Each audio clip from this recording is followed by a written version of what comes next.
Malayo sa syudad, maliit lang na komunidad, pero simbolo ito ng paninindigan para sa ating teritoryo. This is the Pag-asa Island, the largest island in the Kalayaan group of islands. With a population of almost 400 plus, Pag-asa Island is not just rich in natural resources, it's rich in unique stories. Ako po si Mateo Richelli, and this is Patriots.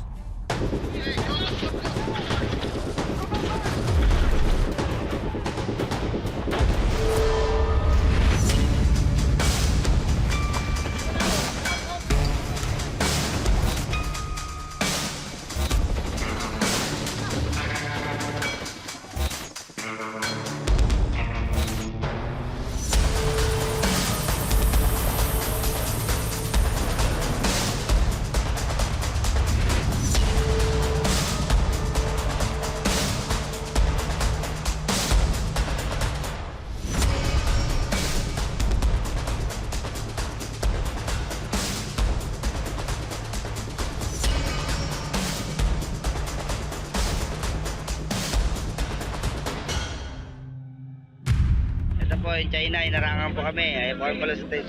Ayun po, inarangan po kami ng China. Kasunod sa amin. Hindi natatakot sa China ang isang mangingisdang Pinoy, kaya buong tapang siyang nakipagpatintero sa China Coast Guard habang nasa Scarborough Shoal. Wala ka dapat matakot. Kung bubulihin kayo lang, bulihin mo na rin lang. Babanggayin kayo lang eh. Ay kung matigas-tigas yung bagang, babanggayin ko sila eh. Malayos na talaga kami. China property na ito. Sinasabi ng China Coast Guard na go, go, go. This is the plight of many Filipino fishermen. For them, there are events that are far more dangerous than the livelihood itself. They share these threats with our uniformed personnel. 5 meters! 5 meters! 5 meters cup! 5 meters! Still water cannon! Over the years, the attacks have drastically worsened.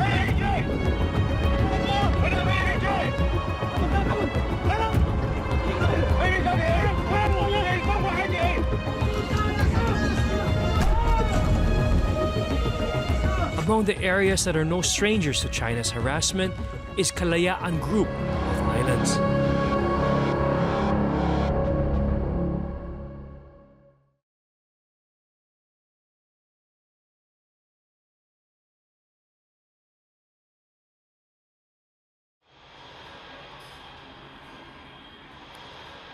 It's a long journey ahead to Pag-asa Island.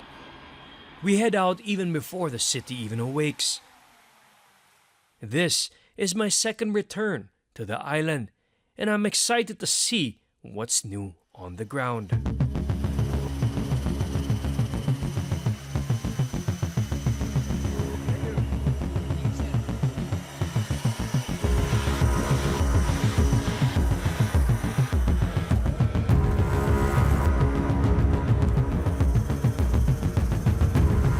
We're on route to the Pag-asa Island. Thank you very much for having us here. Thank you, Mateo. It's an honor to see Welcome. our kababayans, our troops, serving the country, protecting our Philippine waters. This is actually one of the trips that I wanted to do before I retired from the service. I wanted to reach out to our troops, especially in the farthest island west of the Philippines. So it really belongs to us. Pag-asa Island belongs to us. That is our territory.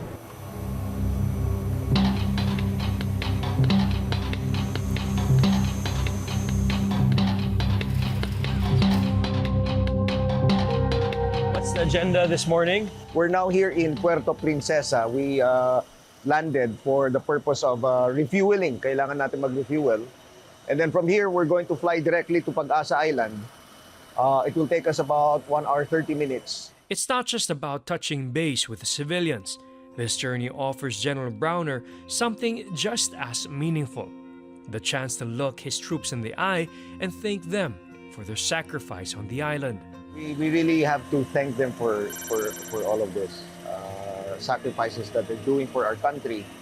They're far away from their families, and yet they're there manning the posts, very far from mainland Philippines. And they're making sure that we maintain our sovereignty.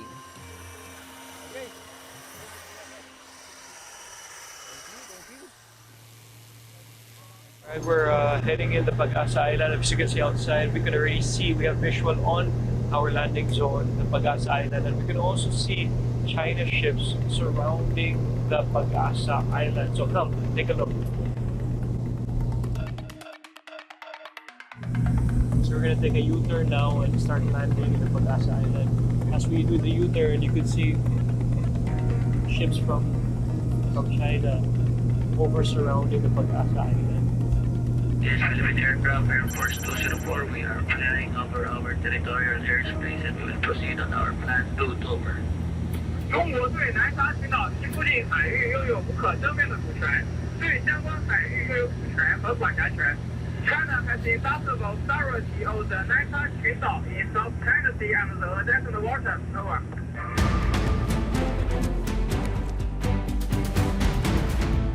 Okay, nandito na po tayo sa Pag-asa landing after an hour 20 of flight. This is what they call the military protocol that they welcome the chief of staff of the AFP. So in a few minutes, General Brown will be stepping out of the aircraft and be welcomed by West Vietcom and other generals of the Philippine Army, Philippine Navy, and Philippine Coast Guard.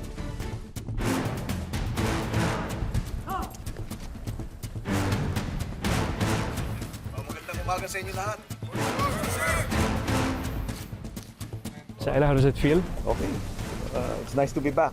Kasama natin si Matteo Gudicelli. Good morning. Good morning, sir.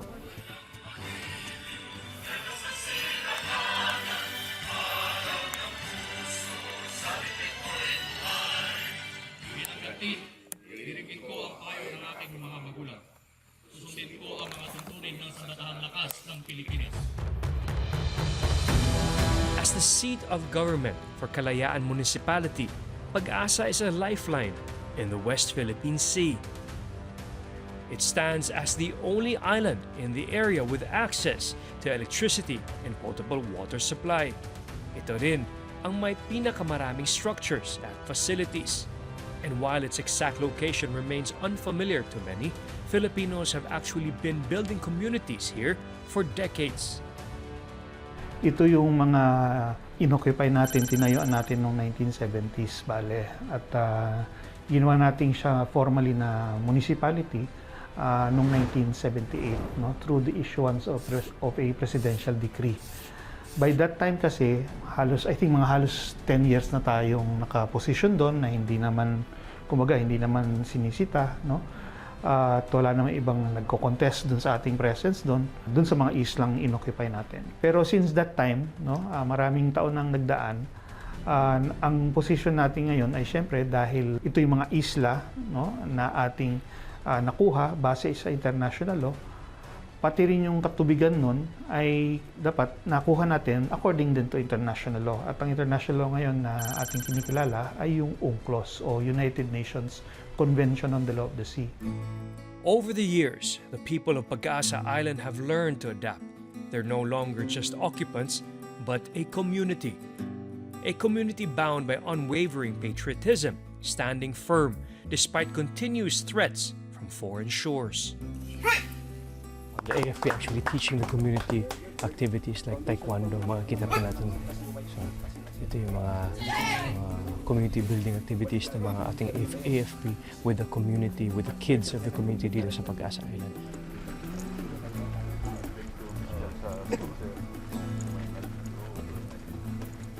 Sir Browner has decided today to be giving awards to all the soldiers that are part of protecting the sovereignty of the Pag-asa Islands and also to uplift their morale because pag-isipan po natin, ilang buwan, ilang taon nandito po sila sa Pag-asa Island, ang layo-layo sa pamilya nila at syempre sila lang ang liit ng space dito. So it's only once in a while that General Browner actually comes to the Pag-asa Island to really boost the morale of the individuals and give them an award.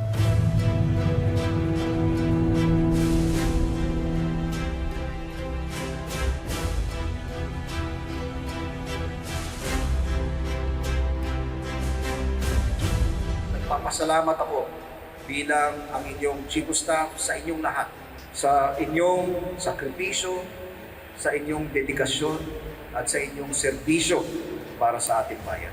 Marami tayong nakikita sa social media at sinasabi nga na napakagulo ng Pilipinas ngayon. Huwag po tayong magpa-apekto doon.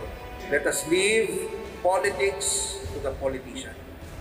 Tayo ay may mahalagang trabaho dito sa Pag-asa Island. Gawin natin ng mahusay yung trabaho. Our kababayans can only imagine how difficult this is.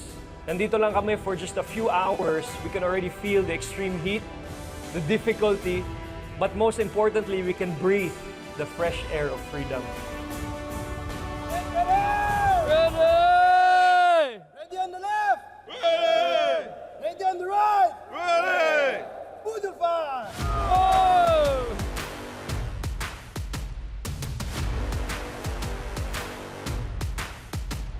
Sobrang kaliliit yung mga bangka namin sa kanila, barko. Delikado sa amin yun.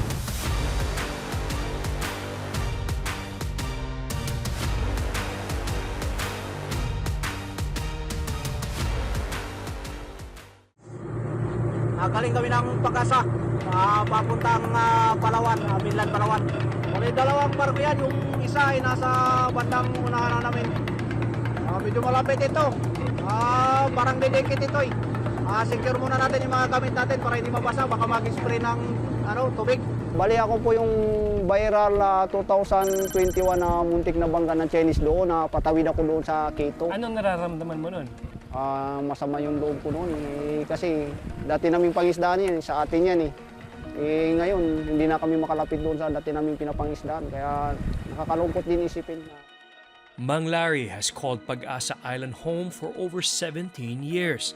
Once a construction worker, he found a new life and livelihood out on the open sea. Today, he leads the charge for local fishermen's rights, even as he faces the hard truth, going head-to-head with a superpower is an uphill battle. Tuwing lumalabas sila, hindi sila makalayo nang hindi sila sinisita nitong mga China Coast Guard at Chinese Maritime Militia. Hinaharang sila, binabantaan sila, pinipigilan sila sa pangingisda. No? Tapos, lalo na pagdating doon sa tinatawag ng mga K, yung parang maliliit na islang buhangin, ayaw silang palapitin. No? Iyan dati yung area kung saan sila nangingisda kasi mas mababaw, mas safe, kumbaga para sa kanila na mag-angkor, mag-angkla. Dati po malaya pa kaming makatawid-tawid doon sa mga bahura na yan, sa may Subirip. Opo. Malaya pa kami dyan. Ngayon maigpit na kasi nandyan yung mga barko nila. Nakakatakot ba? Nakakadelikado na sa aming mga mangingisda kasi ito yung mga bangka namin, ganito lang kaliliit yung mga bangka namin, sa kanila barko, delikado sa amin yun.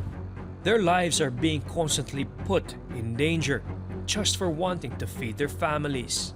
Kinakabahan po kami kasi minsan nakikita namin sa mga social media na may inisprayan yung mga Chinese na mga bangka na mga Pilipino. Kaya nag-aiwas kami rin sa mga barko na yan. Pumupunta kami sa mga bahaging mababaw. Doon kami nagtago kami sa kanila. Yung mangingisda natin dati ay hindi na makalapit yan sa K1, K2, K3. Yung inaangkurahan. Malaking bagay ba yan para sa kanila na hindi sila makalapit doon? Malaking bagay po yun kasi hanggang K3 doon ang medyo maraming mahulihan doon pag nangingisda sila. Umiiwas na lang kasi pagpapalapit pa lang medyo sa lubong. Ano mangyayari? Talagang sisinyasan naman na paalisin. During our brief time in Pag-asa Island, I was able to see for myself the presence of the Chinese vessels. Yan. Ito yung Coast Guard sa right, yung white. These are all China ships, sir. Yeah. All of them China military ships. This is Chinese militia vessels. Militia vessels. On your left, that's the Chinese Navy. Their sacrifices has not gone unnoticed at the highest level. President Bongbong Marcos himself has recognized the hard work of the uniformed men and the fisherfolk in braving China's bullying tactics. Let me remind our friends and our detractors, Filipinos are a noble, kind, gracious, and great race. We are not greedy, we are not racists, we are not liars. We are respectful, and we are dignified. We are Filipinos, and we do not yield. We give honor to our armed forces, the Coast Guard, even our fisherfolk, who all continue to patrol and ply our seas in the face of great risk. Sa mga pang-aalipusta, hindi tayo matitinag. Sa manlulupig, hindi tayo pasisiin. Maritime experts stress that our strongest shield is transparency. Every single incident of harassment against our soldiers and fishermen must be put out in the open. Kasi dati, wala tayong makuha kakampi. Walang pakialamanan mga ibansa kasi wala silang dahilan para tumulong sa atin before. Kasi nga, tinatago natin lahat. No? Hindi man lang natin pinapakita sa mundo kung anong totoong nangyari doon sa lugar. No? Kung sino talaga may kasalanan. No? Kung sino talagang promotor o provokator. No? Eh ngayon kitang-kita ng lahat, eh talagang nagdi-decide sila, kailangan tulungan natin ang Pilipinas dito. Kailangan kampihan natin ang Pilipinas dito. Anong pangarap niyo para sa Pag-asa Island? Ang pangarap ko balang araw, siguro pinaka-ultimate na pangarap ko ay umalis na yung China.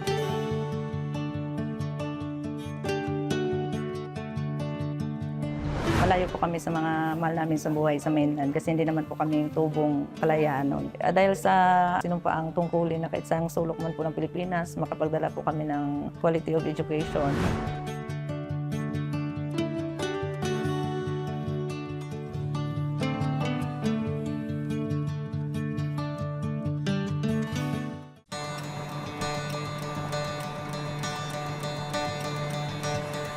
On an island as remote as Pag-asa, medical help is never within easy reach.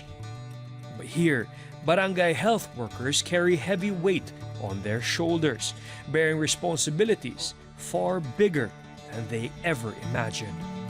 Pag may mga pasyente po ma'am na 24/7 confine, kami po talaga nag-duty po ng gabi.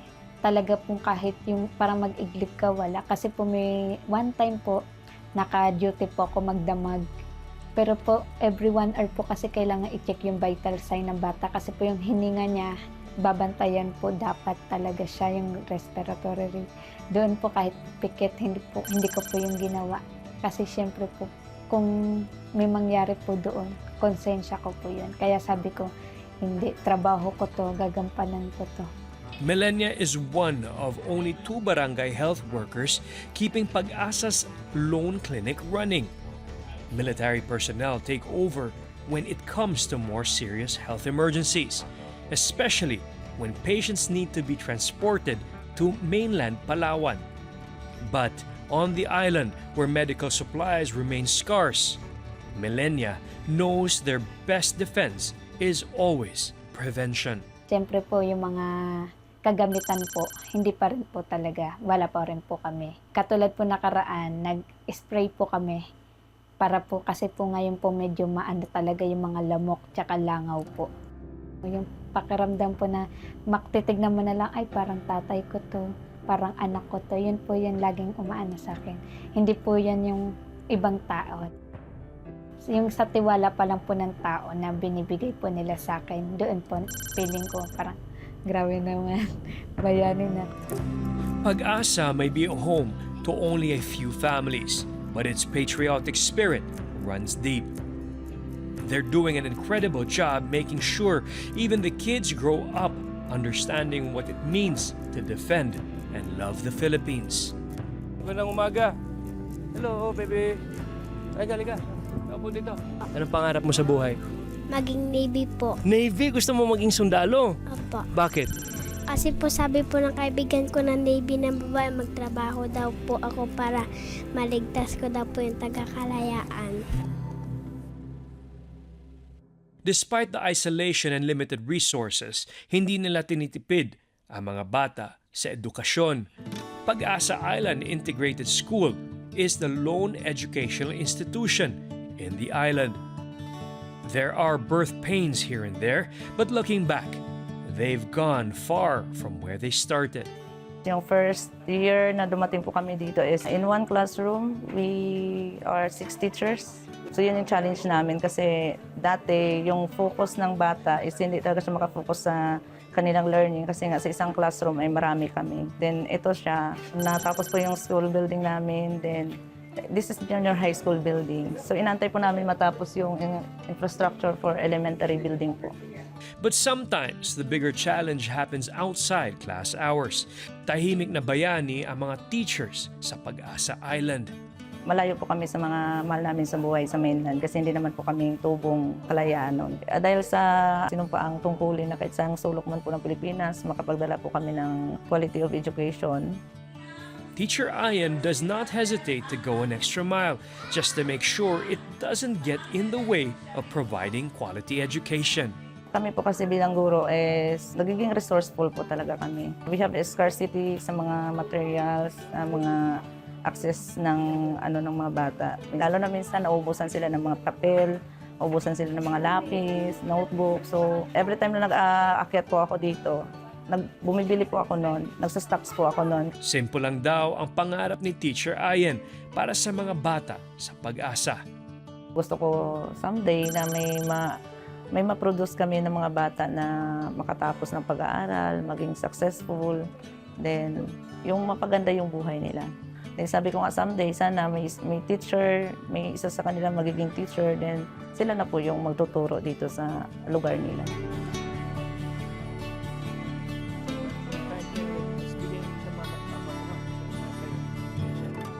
Alright, tapos na kami, pauwi na kami. Everything went smooth, everything went beautiful. Honor and privilege to be here. And let's continue serving the Filipino people and protecting our land. This is Patriots. Not all heroes wear capes. Dito po sa Pag-asa Island, they come in different forms. Ang sigurado, iisa lang ang kanilang layunin, ang protektahan at ipagmalaki ang sarili natin. Saludo po ako at kami sa lahat ng mga bayani sa Pag-asa Island, West Philippine Sea!